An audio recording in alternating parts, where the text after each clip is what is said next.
as primeiras jornadas júnior da língua portuguesa do Mindelo.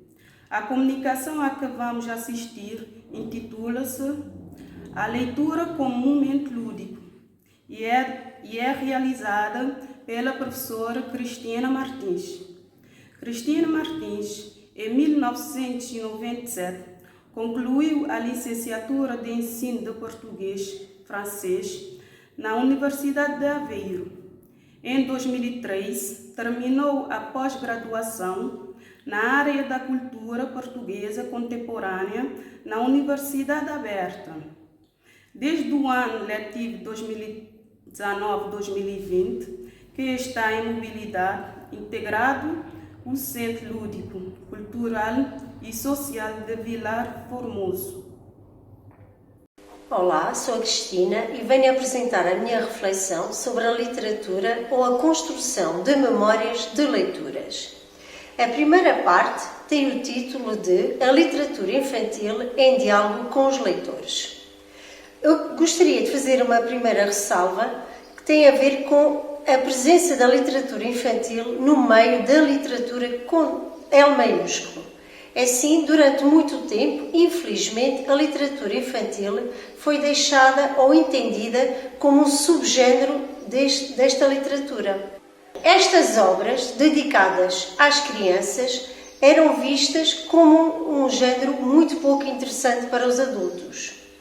Neste momento verifica-se uma melhoria nesse entendimento, em que cada vez mais os adultos reconhecem o seu valor, não só como forma de distração e de prazer para as crianças, como também uma forma, que sempre foi reconhecida, de transmitir experiências positivas. Quando se fala em diálogo, tem que haver interação. Ora, na obra de literatura infantil, temos uma obra e temos um destinatário, que é a criança. A criança não sabe ler, portanto, não vai ser ela, de forma autónoma, a escolher uma obra devido ao seu autor ou ao seu título. Nem ela é que vai ler o que está escrito, porque ainda não tem essa competência. Tem que intervir um leitor. Esse leitor é a terceira parte desse diálogo. Esse leitor acaba por ganhar um papel muito importante e às vezes não o reconhece nem o domina. O leitor da obra tenta ou deve tentar representar e recriar a história em voz alta, para que a criança consiga ter curiosidade, dúvida e manter uma memória positiva sobre esta história. O leitor monocórdico, sem cumplicidade com a obra, vai prejudicar muito o entendimento da criança e o diálogo entre a obra e a criança está completamente perturbado e anulado. Sobre este facto, vou apresentar uma obra de José Saramago, A Maior Flor do Mundo. E porquê? Simplesmente porque este autor, que gostava muito de comunicar e dialogar com os seus leitores, tem aqui na contracapa duas perguntas, que não são para as crianças, mas sim para os adultos. A primeira é: e se as histórias para crianças passassem a ser de leitura obrigatória para os adultos? Esta pergunta faz com que o adulto ou o leitor receba esta obra e se questione: por que é que não lê uma obra de literatura infantil? Porque já não é criança? É uma provocação. A segunda pergunta, que eu vou passar a ler: seriam eles capazes de aprender realmente o que há tanto tempo têm andado a ensinar? Na minha opinião, esta pergunta é ainda mais provocadora. Com esta pergunta, José Saramago desafia o leitor a assumir outro papel de intervenção na leitura de uma obra infantil.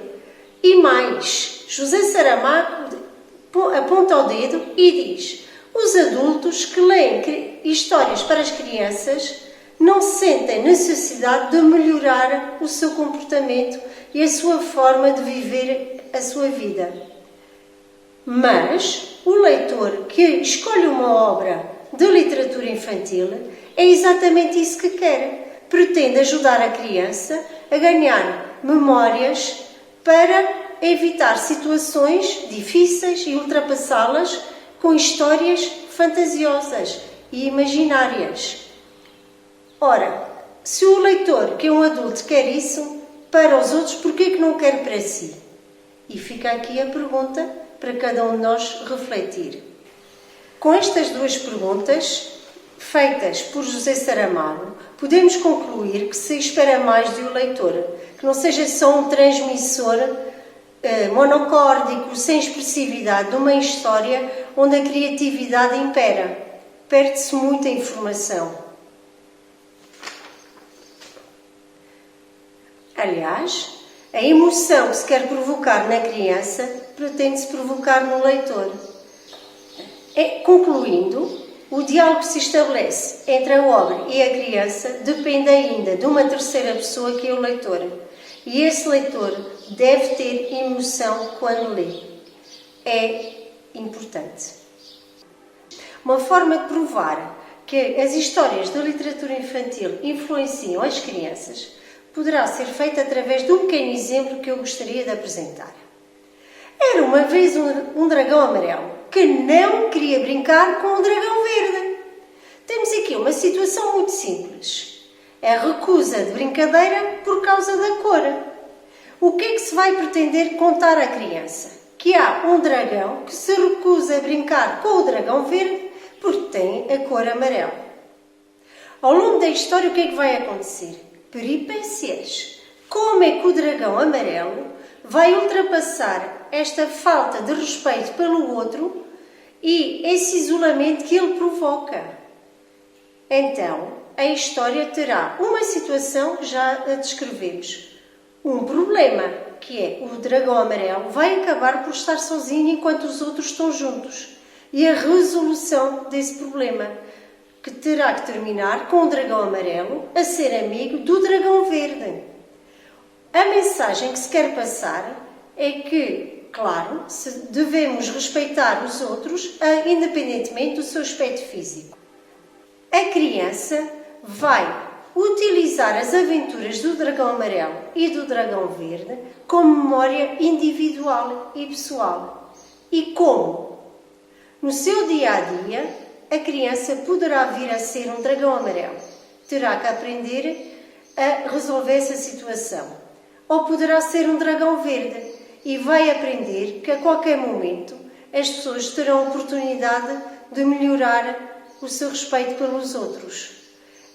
As obras da literatura infantil têm esse papel, dialogar, ensinar, sem nunca deixar a imaginação para trás. Através da imaginação é que se criam situações de resolução de problemas que acontecem na realidade. As personagens na literatura infantil começam com determinadas características e terminam com outras no final. Evoluíram, não são iguais, tal como as pessoas vão crescendo e vão evoluindo. O diálogo entre a obra e a criança é essencial e todos os intervenientes têm a sua função.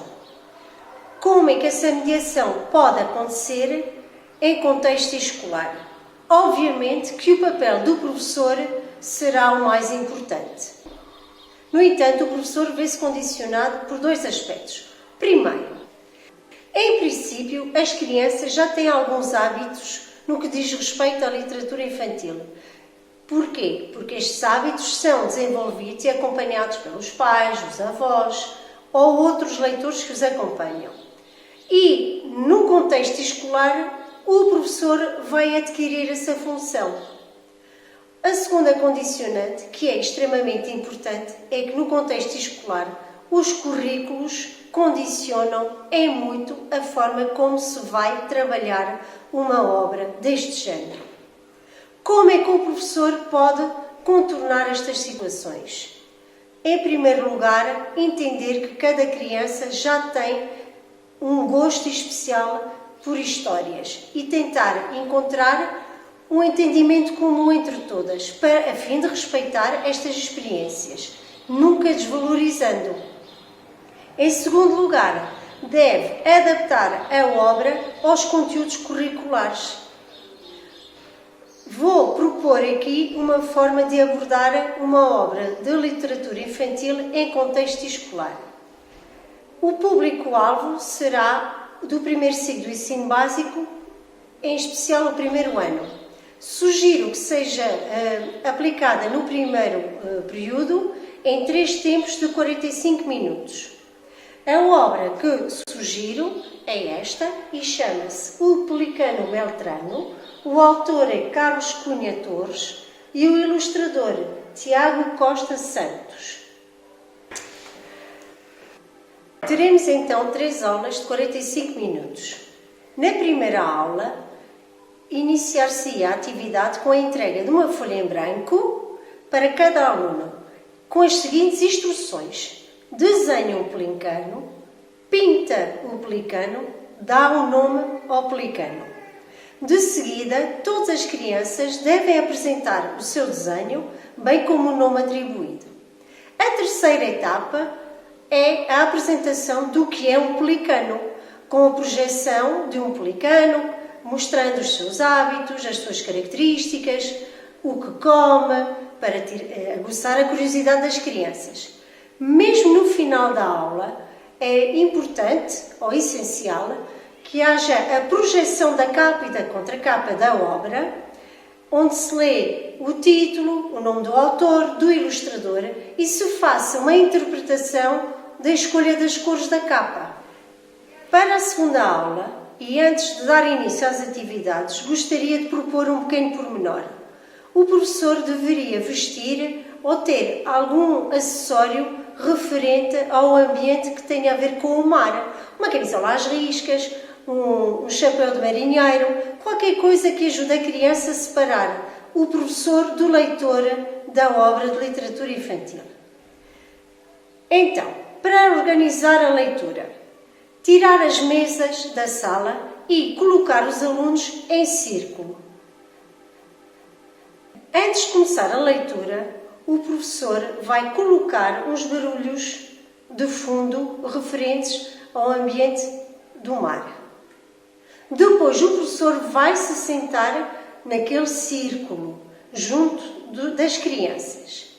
A leitura deve ser extremamente expressiva. O professor deve assumir o papel de narrador do Pelicano Beltrano e do Tubarão Pretão, mas de tal forma que os alunos consigam perceber pela entoação, pela postura corporal do professor, quem é que está naquele momento a intervir. No final da leitura, é extremamente importante perguntar às crianças se gostaram ou não da história e porquê. Neste aspecto, estamos a trabalhar a ligação emocional da criança com a história que lhe foi contada. Na terceira aula, e a última, ainda de 45 minutos, a aula deve iniciar com o reconto da história, partilhado e coletivo. Depois, entrega-se a cada uma das crianças uma folha em branco, onde a criança vai reproduzir, através de um desenho, o momento que mais gostou da história que ouviu. De seguida, cada aluno deve apresentar o seu desenho aos seus pares, explicando, verbalizando as suas emoções face à história que leu. Tá bem. Com estas atividades, pretende-se aguçar a criatividade das crianças, favorecer a identificação das crianças com as personagens que acompanharam na obra e ainda treinar o reconto. Agora, neste momento, poderão perguntar: por que treinar o reconto? No meu entender, o reconto é uma das ferramentas essenciais para desenvolver a memória, que pode ser subdividida em 2 partes. A memória objetiva, que é recordar as palavras, a construção frásica, a pontuação, e a memória emocional, que é quando a criança verbaliza: gostei, não gostei, gosto mais daquela personagem, eu gostaria de poder ser como aquela personagem. Muito obrigada.